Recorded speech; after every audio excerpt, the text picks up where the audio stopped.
I was holding my wife's hand in the oncology ward at Memorial Sloan Kettering, watching her fade away, 2 years after my parents told me I was dead to them for marrying a waitress from the Bronx, when my father walked into the room and said, "Son, we're here now." I looked at him and said, "Now doesn't matter anymore. She's dying, and you'll never know what an incredible person you refuse to meet." My name is Jake Sullivan. I'm 30 years old, and I'm a firefighter in Manhattan. This is the story of how my parents chose social status over their son, and how that choice haunted them forever. Let me go back 2.5 years, because that's when my life really started. It was spring of 2022. I was 27, working at FDNY Ladder Company, 3 in the East Village. I met Sophie Romano at a 24-hour diner on 2nd Avenue. It was 3 a.m., at the end of a brutal shift. My crew and I had just finished fighting a warehouse fire in Brooklyn. We were exhausted, covered in soot, starving. Sophie was our waitress. Dark hair and a messy bun, tired eyes, coffee-stained apron, but she had the warmest smile I'd ever seen. "Rough night?" Sophie asked, pouring coffee. "Building fire, 5 hours, nobody hurt, thank God," I said. "You guys are heroes," Sophie said simply, then moved to the next table. Something about her stuck with me. I went back the next week. Same diner, 2 a.m. after my shift. Sophie was there again. "The firefighter's back," Sophie smiled. "Same thing? Coffee and a burger?" "You remember my order?" I asked. "I remember the good tippers," Sophie said with a wink. We started talking during her breaks. She was 25, born and raised in the Bronx. Her dad had been a construction worker who died in a worksite accident when she was 15. Her mom cleaned office buildings at night. Sophie worked 2 jobs, the diner and a retail job at Macy's, while taking online classes at Borough of Manhattan Community College. "What are you studying?" I asked her. "Social work," Sophie told me. "I want to help kids in the system. I was almost put in foster care after my dad died. A social worker helped my mom keep us together. I want to do that for other families." I was in awe. She worked 70 hours a week, sent money to her mom, studied whenever she could, and still smiled through exhaustion. "You're incredible," I said. She laughed. "I'm just doing what I have to do." "Can I take you to dinner?" I asked. "Somewhere nicer than this diner where you have to work." "A firefighter asking me out?" Sophie said. "My mom will die." "Is that a yes?" I asked. "That's a yes," she confirmed. We dated through the summer. Sophie met my crew at the firehouse. They loved her. She'd bring homemade lasagna, her grandmother's recipe, for the whole station. "Marry this one," my captain told me. "Don't screw it up, Sullivan." By September, I was in love. Completely, totally in love. There was just one problem. I hadn't told my parents.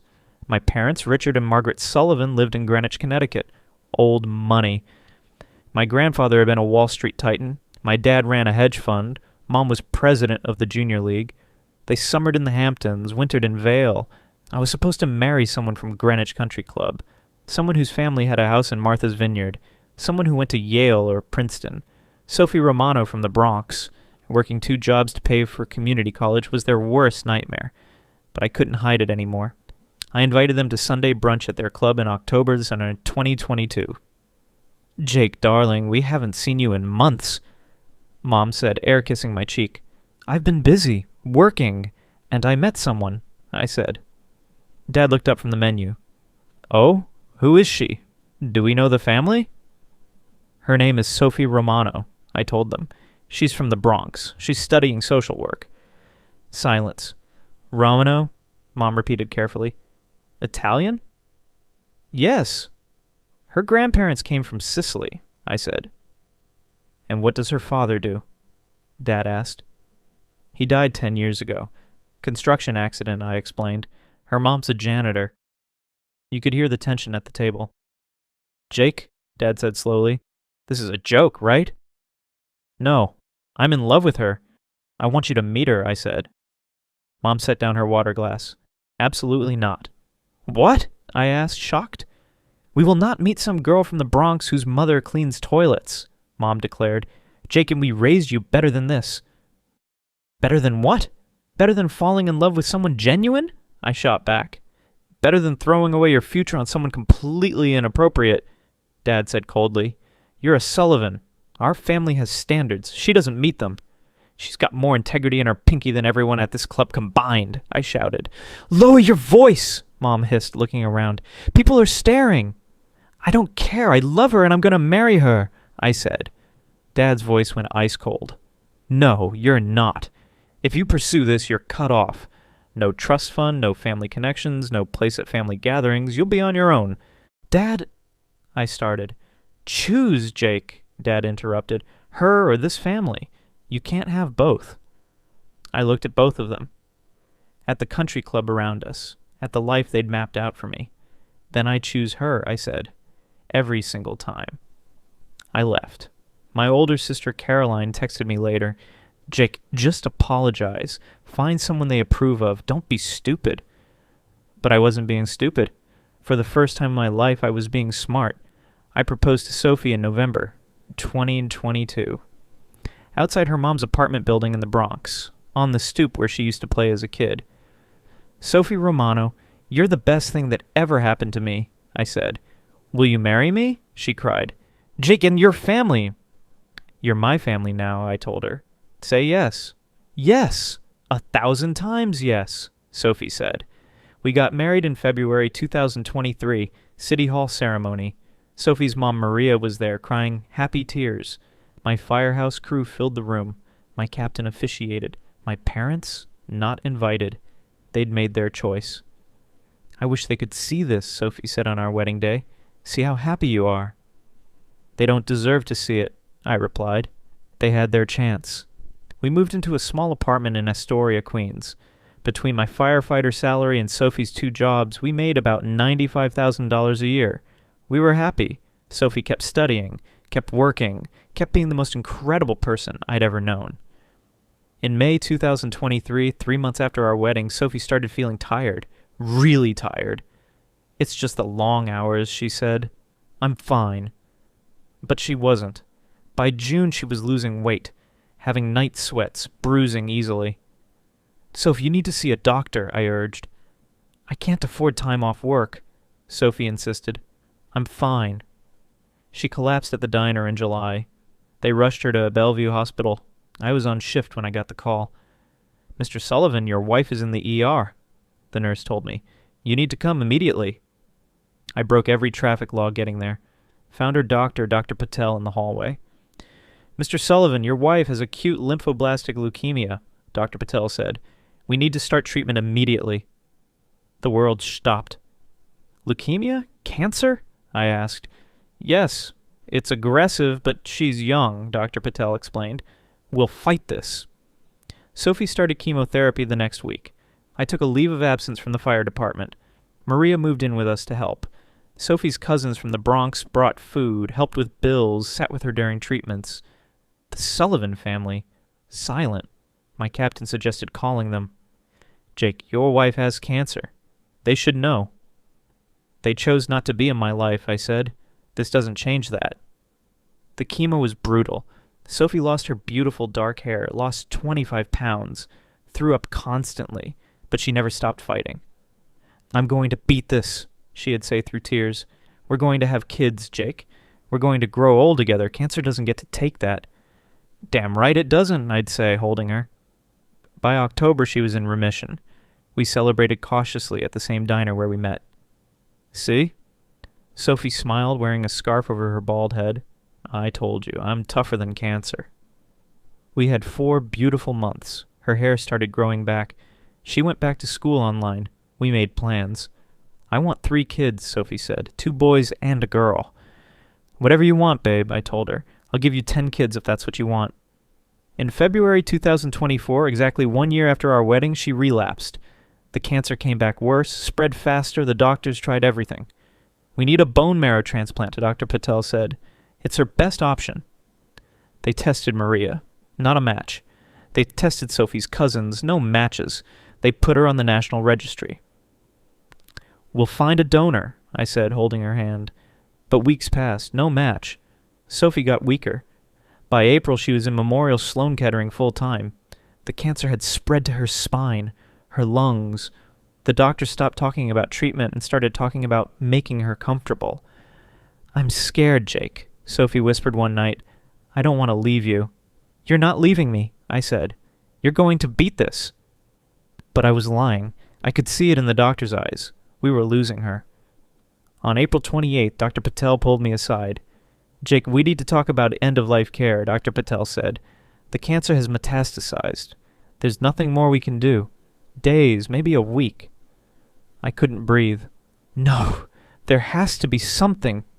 "I'm so sorry," Dr. Patel said. "Make the time count."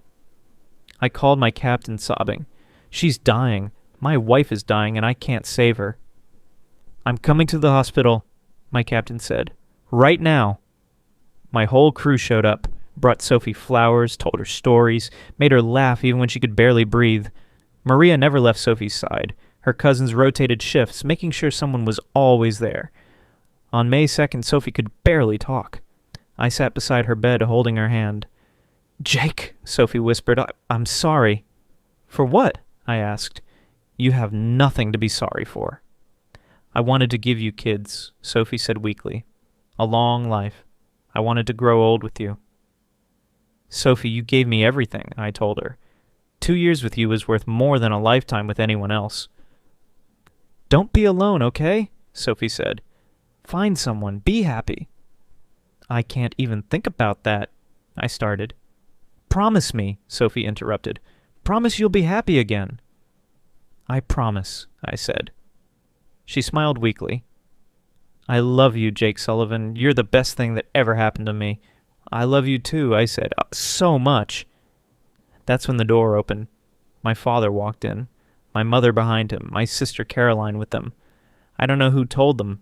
Maybe my captain thought I needed family. Maybe the hospital called emergency contacts, but there they were. "Son," Dad said quietly. I looked up, tears streaming down my face. "What are you doing here?" "We heard about Sophie," Dad said. "We came—" "You're 2 years too late," I interrupted, looking at Sophie, her breathing shallow. "She's dying, and you weren't here for any of it." "We want to help," Mom started. "Help? Now!" My voice cracked. "Where were you during chemo?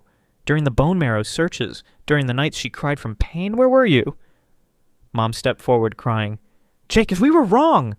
"I know you were wrong," I shouted. "But Sophie never blamed you. You know what she said when I told her you disowned me? She said they'll come around eventually. Love always wins. She believed in you more than you believed in her." Caroline was sobbing. "Jake, we're so sorry." "Sorry doesn't bring back 2 years," I said. "Sorry doesn't let you meet the most amazing person who ever lived. You rejected her because she was from the Bronx, because her mom was a janitor, because she didn't go to Yale. You never knew her." Sophie's breathing changed. The monitors started beeping differently. Maria rushed in, rosary in her hands. "Mija te amo," Maria said. "We're all here." Her cousins crowded around. My crew was in the hallway, crying. The people who loved her. The family who showed up. At 4:17 p.m., Sophie took her last breath. I kissed her forehead. "I love you, always." Maria collapsed, wailing. Her cousins were sobbing. My captain had his hand on my shoulder. My parents stood in the corner. Strangers watching a family grieve. The funeral was 4 days later at St. Anthony's in the Bronx. The church was packed. Hundreds of people, Sophie's community, her diner regulars, her social work classmates, families she'd helped through her internship. My parents sat in the back. They didn't belong. After the burial, Dad approached me at the cemetery. "Jake, we were so deeply sorry," Dad said. "We should have been there." "Should have been where?" I interrupted. "At our wedding, when she was diagnosed, when she was fighting for her life? When exactly should you have been there, Dad?" "All of it," Dad admitted. "We were wrong about everything." "You were wrong about her," I said. "Sophie Romano was a better person than anyone in Greenwich. She worked herself to exhaustion to help her family. She studied to help kids in the system. She loved me without conditions.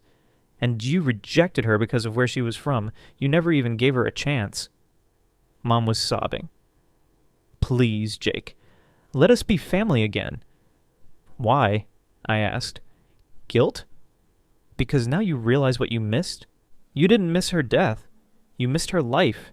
You missed knowing someone extraordinary. That's your loss, not mine." I walked away, went to stand with Maria, who pulled me into a hug. "You are my son," Maria whispered in her broken English. "Sophie loved you so much. We are your family." That was 6 months ago. I went back to work at the firehouse. I still live in our Astoria apartment, can't bear to leave it yet. Maria checks on me every Sunday. Sophie's cousins invite me to family dinners. My parents have called 23 times. I haven't answered once. They sent a letter last month. Jake, we failed you. We failed Sophie. Our pride destroyed our relationship with you. We're ashamed. Please let us try again. I burned it. Here's what I learned, and what I need everyone to understand. Never judge someone's worth by whether they're rich or poor, by the color of their skin, by where they come from, or what their last name is. A person's value isn't in their bank account or their zip code. It's in their character, their kindness, and how they treat others. My parents looked at Sophie and saw a waitress from the Bronx. They saw a janitor's daughter. They saw someone beneath us. They never looked deeper. They never saw that Sophie worked 70 hours a week not for herself, but to help her family. They never saw that she was studying to help foster kids because she understood their pain. They never saw her compassion, her strength, her beautiful heart. My parents rejected her based on things she couldn't control, where she was born, what her parents did for work, how much money she had. But those things don't define a person.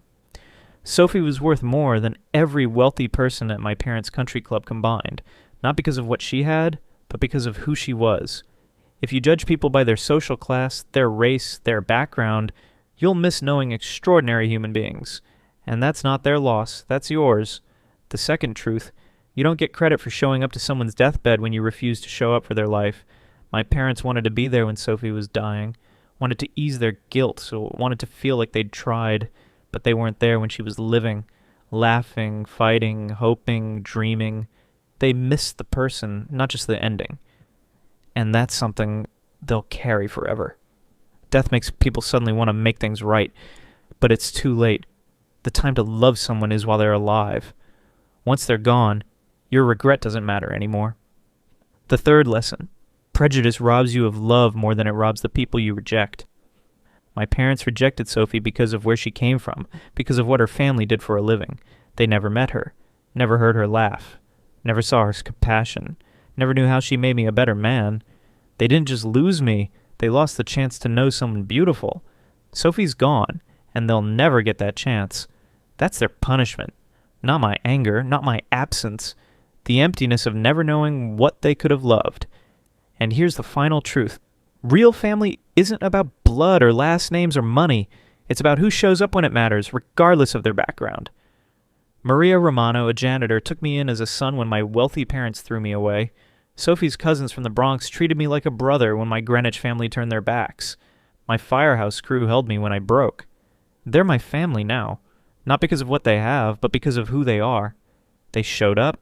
They sat in hospital waiting rooms. They brought food when I couldn't eat. They cried with me when Sophie died. That's family. My parents had money, status, and a famous last name, but Maria had a bigger heart than all their wealth could ever buy.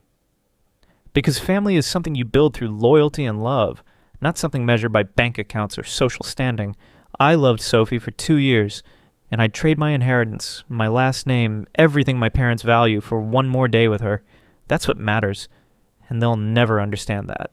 If this story touched your heart, please hit that like button and tell us in the comments. Have you ever judged someone just based on their status or background? And if you want to hear more powerful emotional stories like this, make sure to subscribe to the channel, because every story teaches us a lesson.